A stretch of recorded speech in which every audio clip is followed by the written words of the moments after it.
भारत के अंतर्राष्ट्रीय रिश्तों को मजबूत करने के लिए दिल्ली में मौजूद तमाम देशों के दूतावासों के साथ मिलकर cultural exchange program, embassy connect program जैसे तमाम अन्य कार्यक्रम करके भारत और बाकी देशों को एक साथ लाकर, एक साथ जोड़कर दुनिया में भारत को और विकसित करने के लिए काम करने वाले लोगों में शुमार एक नाम है चारू दास का। चारू हमारे साथ में मौजूद हैं। सबसे पहले तो आपका स्वागत है। Thank you so much. Thank you, धन्यवाद। आज ये कार्यक्रम हुआ Indo Nepal trade meet food और कल्चरल एक्सचेंज प्रोग्राम का। इसके बारे में हम बात करेंगे, लेकिन आपके बारे में जानना चाहेंगे, सीडी फाउंडेशन के बारे में जानना चाहेंगे। किस तरीके से आप ये काम कर रही हैं? काफ़ी लंबे समय से आप ये काम कर रहे हैं और तमाम देशों की एम्बेसीज़ के साथ में आपने काम किया है, क्योंकि हमने अभी आपकी फाउंडेशन के पेज को स्क्रॉल किया। हमने देखा कि वहाँ पर चाहे वो ज़ेच रिपब्लिक हो, चाहे वो अफ़गानिस्तान हो, नेपाल हो और तमाम जो भी देश हैं उनके साथ में आप लगातार मिलकर काम कर रही हैं। कल्चरल एक्सचेंज, एम्बेसी कनेक्ट जैसे प्रोग्राम, ट्रेड मीट्स आप कर रही हैं। तो एक तरीके से जो इस देश की सरकार, जो भारत की सरकार पीपीपी मोड जिसे पब्लिक प्राइवेट पार्टनरशिप के साथ मिल करके देश का विकास करने के लिए काम कर रही हैं, उसमें आपका एक बहुत बड़ा योगदान है, विच इज़ कमेंडेबल, लेकिन जो कहीं ना कहीं अभी छुपा हुआ है। तो हमारे व्यूवर्स के लिए जो कि जानना चाहते हैं कौन चारू दास हैं और किस तरीके से आप ये काम कर रही हैं। जैसे कि आपने कहा, मेरा नाम चारू दास है। मैं सीडी फाउंडेशन की फाउंडर डायरेक्टर हूँ और हमारी फाउंडेशन 7 साल से ये काम कर रही है। हम एम्बेसीज़ को, मिशंस को, कंट्रीज़ को एक प्लेटफॉर्म प्रोवाइड करते हैं कि जहाँ वो अपना ट्रेड, टूरिज़्म, कल्चर प्रमोट कर सके। इन एक्सचेंज जब हम उनके देश में जाते हैं, हम एक्सपेक्ट करते हैं हमारे देश के लिए भी वो सेम प्लेटफॉर्म प्रोवाइड करें। तो यही काम है मेरा। और इंडियन एंटरप्रेन्योर्स, बिजनेसमैन, ट्रेडर्स जो आप मेरे पार्टनर्स से आज मिले, उनको मैं इस प्लेटफॉर्म में लेके आती हूँ, क्योंकि सबके लिए सक्षमता नहीं होती, समय नहीं होता, रिसोर्सेज नहीं होता इंडिविजुअली ये करने का। सिंस मेरे पास है, मैं 7 सालों से काम कर रही हूँ, मुझे ये प्लेटफॉर्म मिला है। मैं चाहती हूँ मेरे साथ लोग जुड़े एंड मैं उनके साथ कर सकूँ। मेरा डेलीगेशन कभी बहुत बड़ा नहीं होता, बिकॉज मैं 1-to-1 प्रोग्राम करती हूँ। सरकार की तरह ना मेरे पास रिसोर्सेज हैं, सरकार की तरह ना मेरे पास फंडिंग है। मुझे इंडियन पार्टनर्स पैसा देते हैं, जिस कंट्री में जाती हूँ उसके लोकल पार्टनर्स पैसा देते हैं कि प्रोग्राम को मैं अपने तरह और उनके तरह कर सकूँ। और इसीलिए एक्चुअली फूड फेस्टिवल मेरे लिए बहुत ज़रूरी होता है, क्योंकि वो मुझे एक ऐसा प्लेटफॉर्म देता है, क्योंकि खाना मैं मानती हूँ इतना आसान ज़रिया होता है लोगों से कनेक्ट करने का और एक प्लेटफॉर्म लेके आने का, जिससे कि मैं उसके अंदर ट्रेड भी कर सकूँ, कल्चर भी कर सकूँ, लाइफस्टाइल भी कर सकूँ। ये बहुत अच्छी बात है, लेकिन एक चीज़ हम आपको बताएं, क्योंकि चारू के काफ़ी सारे प्रोग्राम्स हम लोगों ने कवर किए हैं और लास्ट टाइम हम लोगों ने अफ़गानिस्तान एम्बेसी में एक प्रोग्राम इनका कवर किया था, जहां पर कश्मीर के कालीन हमने देखे, वहां की शॉल हमने देखी और तमाम देशों के, अफ़गानिस्तान के ड्राई फ्रूट्स का जिस तरीके से व्यापार हो रहा है। तो ये जो छोटी छोटी वेरी माइन्यूट थिंग्स जिन्हें अगर हम ये कहें कि एमएसएमई इंडस्ट्रीज़ जो है वो जिस तरीके से काम कर रही हैं, गवर्नमेंट जिस तरीके से, मिनिस्ट्री जिस तरीके से काम कर रही है, आप सबके साथ में मिल करके काम कर रही हैं और ऐसे छोटे और मझोले उद्योगपतियों को आप एक प्लेटफॉर्म प्रोवाइड करा रही हैं। काफ़ी खूबसूरत होता है जिस तरीके से आप ये आयोजन करती हैं। It's very clean, very pure and very vibrant और बहुत अच्छे लोग यहाँ पर आते हैं। कैसे आप ये सब कुछ करती हैं, कैसे मैनेज करती हैं? सबसे ज़्यादा ज़रूरी जो मेरे लिए होता है कि जिस कंट्री के लिए कर रही हूँ उस एम्बेसी का अगर सपोर्ट मिले तो बहुत सारे लोग वहीं फ़िल्टर हो जाते हैं, क्योंकि एम्बेसी जब मेरे साथ जुड़ती हैं वो अपने देश को रिप्रेजेंट करती है, तो अपने देश के बेस्ट लोगों को लेके आती हैं, तो फ़िल्ट्रेशन वहाँ से हो जाती है। अपने पार्टनर्स भी मैं बहुत सेलेक्टिवली चुनती हूँ, जो लंबा जाना चाहते हैं, लॉन्ग रन पे रुकते हैं, उन्हीं से काम कर सकती हूँ, उन्हीं के साथ करती हूँ, क्योंकि आजकल का मैजिक तो नहीं है, आज स्टार्ट किया कल हो गया, इट टेक्स 3 to 6 months। और जैसे कि आपने कहा कि हाँ, जो ट्रेडर्स आते हैं वो एम्बेसी के द्वारा रेफर्ड होते हैं, तो बहुत ट्रेडिशनल होते हैं, बहुत अच्छे होते हैं एंड उनका काम भी आपने देखा ही है, बड़ा ऑथेंटिक होता है।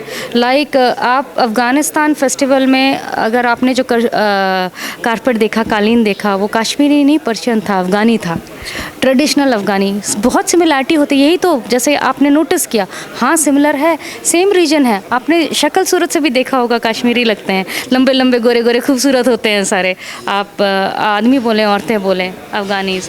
तो आपने देखा जो ड्राई फ्रूट वाले थे, आपने ड्राई फ्रूट का साइज़ याद है कितना बड़ा, कितना अच्छा। सो सिमिलरली नेपाल का भी जो मेरा मुहिम यही चाहता है कि इंडिया में वहाँ प्रमोट करूँ, हाँ, बट हम लोग ऑलरेडी वहाँ बहुत पॉपुलर हैं, तो यूनिक क्या कर सकती हूँ। इसलिए मैं चाहती हूँ फूड फेस्टिवल में फैशन शो भी कर रही हूँ, बाज़ार लेके जा रही हूँ ऐसे लोगों का जो पहले गए नहीं हैं, जिन्होंने नेपाल देखा ही नहीं है, उनके लिए नेपाल का कंसेप्ट ही हाँ चलो गए, थोड़ा सा कशिनो, थोड़ा सा घूमना फिरना, थोड़ा सा एवरेस्ट देखना। नेपाल अपने में देश है, एक कल्चर है, एक पल्स है उसकी। नेपाल का खाना कितना अमेजिंग होता है, एक वहाँ करी मोमोज मिलते हैं, मुझे तो मज़ा आ गया खा के। This is very unique Charu की एक ये बात सबसे यूनिक है। हम लोग अभी काउच पर बैठे हैं, हम लोगों ने पिलोज अपने पास में ले रखे हैं। मैं इनसे बात कर रहा हूँ सीडी फाउंडेशन की, and she is so strictly professional कि ये फिर से इंडो नेपाल मीट जो कि आज हुआ है उस पर पहुँच चुकी हैं ये इनडायरेक्टली। चलिए ठीक है, हम फटाफट से इंडो नेपाल मीट को समाप्त करते हैं, उसके बाद में फिर मैं फिर से आऊँगा सीडी फाउंडेशन को लेकर के। अभी बताइए इंडो नेपाल मीट का ये जो पूरा कार्यक्रम रहा ये क्या है, और अभी तो 15 जुलाई से ये आई गेस स्टार्ट होने वाला है काठमांडू में, तो क्या कुछ है? मैं कल काठमांडू जा रही हूँ, 9 तारीख है, 5-6 दिन तैयारी की लगती है, 15 से फेस्टिवल स्टार्ट हो रहा है। सो मेरी ईद वहीं नेपाल में मनेगी। एंड सो बेसिकली हम लोग इनाग्रेशन के दिन हमारा लिए बहुत इम्पोर्टेंट होता है, क्योंकि मीडिया आती है उनके देश की सारी, तो आप ही लोग ज़रिया हैं कि सबको पता चलता है। अटेंड करने वाले तो 100 से 500 होंगे, मे बी 1000 होंगे, बट देखने वाले तो मीडिया के थ्रू ही देखेंगे। तो पहले दिन बहुत गवर्नमेंट हमारी मीडिया बुलाती है, इसलिए बहुत हाइप क्रिएट करना पड़ता है। हम फैशन शो कर रहे हैं, दिल्ली से डिज़ाइनर लेके जाएंगे, ट्रेडर्स जा रहे हैं राजस्थान से, पंजाब से, बाज़ार लगाने के लिए, क्योंकि कलर्स होने चाहिए। जब तक बाज़ार नहीं लगेगा इंडिया का कलर ही नहीं पता चलेगा लोगों का। और शेफ़ मैंने आपको बताया हैदराबाद से जा रहे हैं, ट्राइडेंट होटल है हमारे, वहाँ से 2 हैदराबादी शेफ़ जा रहे हैं, तो बिरयानी बनेगी, कबाब बनेगा। हाँ। देखिए दिल्ली से डिज़ाइनर जा रहे हैं, राजस्थान से lot of colours, lot of culture जा रहा है, हैदराबादी बिरयानी बनाने के लिए शेफ़ जा रहे हैं, इसके अलावा तमाम चीज़ें वहाँ पर होंगी। मतलब आपको वहाँ पर मिनी इंडिया देखने को मिलेगा नेपाल में। लेकिन एक सबसे अहम सवाल कि जब आप ये सब कुछ ऑर्गेनाइज़ करती हैं, जिस तरीके से ये कल्चरल कनेक्ट होता है, हम जैसे लोग इसे बाहर से देखते हैं, उन्हें लगता है कि चलिए ठीक है ये एक फ़ैशन शो है या फिर ये एक ट्रेड मीट है, आपके लिए कितना इम्पोर्टेंट है?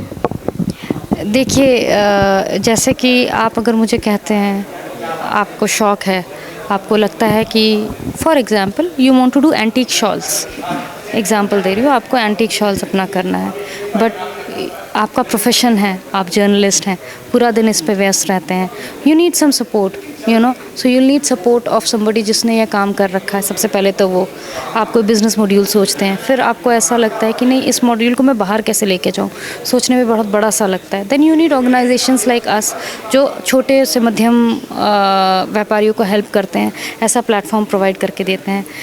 बीच में कोई रेड टेपिंग नहीं है, कुछ नहीं है, वीज़ा लगाना है, जाना है, प्रोवाइडेड बाई प्लेटफॉर्म पूरी हमारी होगी।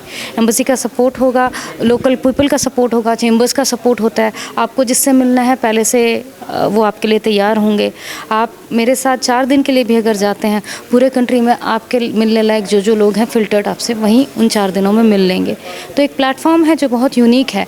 आप अगर चेंबर्स के साथ जाते हैं, बड़ी ऑर्गेनाइजेशंस के साथ जाते हैं, 500 लोगों से 500 मिलते हैं, बहुत नेटवर्किंग होती है। हाँ, काम कितना होता है मुझे नहीं पता।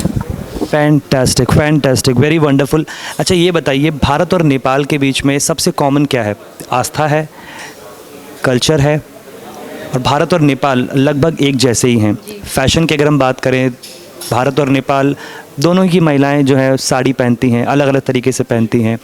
तो ये जो कॉमन चीज़ें हैं, सभी नेपाली भारत के बारे में जानते हैं, सभी भारतीय नेपाल के बारे में जानते हैं, लेकिन इस रिलेशनशिप को और मज़बूत करना बहुत ज़रूरी है, क्योंकि सरकारें आती हैं जाती हैं, लेकिन आप जैसे लोग जब इन चीज़ों को आगे बढ़ाते हैं तो उनके मायने वहाँ के आम उन उद्योगपतियों के लिए, उन व्यापारियों के लिए जो बाज़ार में अपनी दुकान ला करके बैठा है, उनके लिए एकदम से बदल जाते हैं। उन्हें एक इंटरनेशनल प्लेटफॉर्म मिल जाता है, उन्हें नेपाल से भारत में लोग जानने लग जाते हैं, फिर भारत से शायद अफ़गानिस्तान, और अफ़गानिस्तान से पर्शिया, फ्रांस, सब जगह जानने लग जाते हैं। जी, बेसिकली मेरी ऑर्गेनाइजेशन करीब 15 देशों के साथ काम करती है 2 सालों में, और हमारा काम ही लिंक करने का होता है, प्लेटफॉर्म प्रोवाइड करने का होता है। नेपाल से पहले मैंने जो इंटरनेशनल प्रोग्राम किया था वो दुबई था। दुबई एक्सपो में मैंने पार्टिसिपेट किया था and I was very grateful कि मुझे एक दिन का पूरा प्लेटफॉर्म दिया था इंडियन पवेलियन ने। मैंने मॉर्निंग में ट्रेड मीट किया, इवनिंग में फ़ैशन शो किया, शिवानी कश्यप एक सिंगर है, उनका म्यूज़िकल प्रोग्राम किया था, जो उस दिन का मुझे बताया गया इंडियन पवेलियन का one of the best program था। कल्चर को ट्रेड से जोड़ना बहुत ज़रूरी है, वरना लोगों को नहीं पता चलता कि कुछ हुआ है। ट्रेड कितने लोग आते हैं, 100 लोग आए, 500 लोगों को पता चला। यही जब उनको फ़ैशन शो का पता चला, कल्चरल परफॉर्मेंस का पता चला, हम लोग न्यूज़ में आए। हम न्यूज़ में अपने ट्रेड की वजह से नहीं आए, अपने कल्चर की वजह से आए, बट न्यूज़ में आए, लोगों को पता चला। This is the importance of having a mixed program. और जो अभी मेरे UAE के पार्टनर्स हैं, उनको मैंने इन्वाइट किया है, नेपाल में प्रोग्राम कर रही हूँ, आप आइए। उनमें से 2 लोग नेपाल आ रहे हैं, एंड सिमिलरली नेपाल में जिनके साथ जुड़ी हूँ उनको बोला है सितंबर में यूरोप कर रही हूँ, मैं डबलिन जाऊँगी सितंबर में, UK जाऊँगी अक्टूबर में, आप आइए।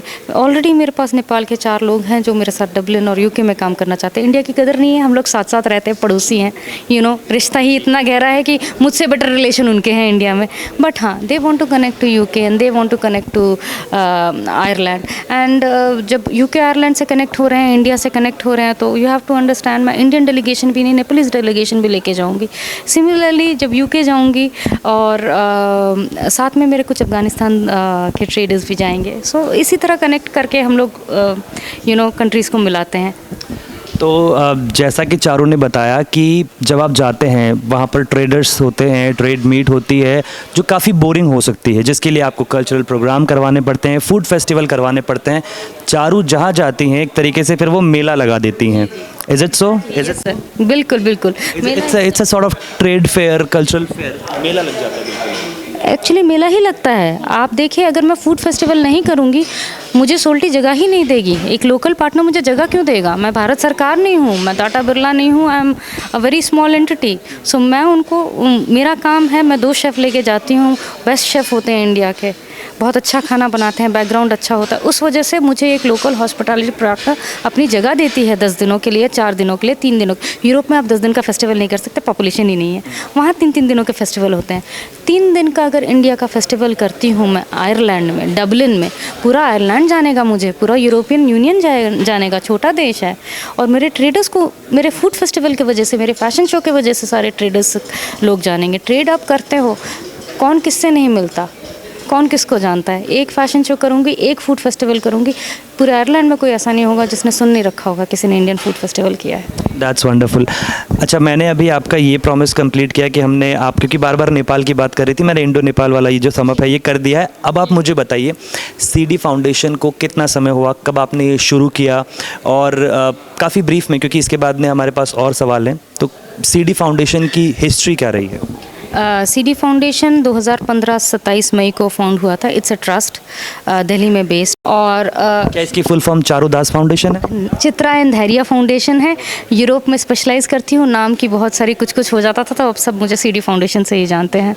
हाँ जी, तो कैरेक्टर और पेशेंस वर्ब्स हैं। Chitra character and patience, Chitra and Dhairya foundation. And ये हम लोग ने स्टार्ट किया था as a cultural platform. China का सपोर्ट मिला था स्टार्ट करने के लिए, और चाइना के वजह से मुझे दूसरे देशों ने जाना, बिकॉज चाइना का 2020 तक चाइना का बहुत सपोर्ट था। सो उसके बाद तो एम्बेसी काम नहीं करती। मैंने इसे चाइना, आई मीन एम्बेसी, मैं एम्बेसीज़ के साथ काम करती हूँ। मेरी फाउंडेशन स्टार्ट ही एम्बेसीज़ के साथ काम करके हुई है। तो एम्बेसीज़ को मैं cultural literature festive platform provide करती थी।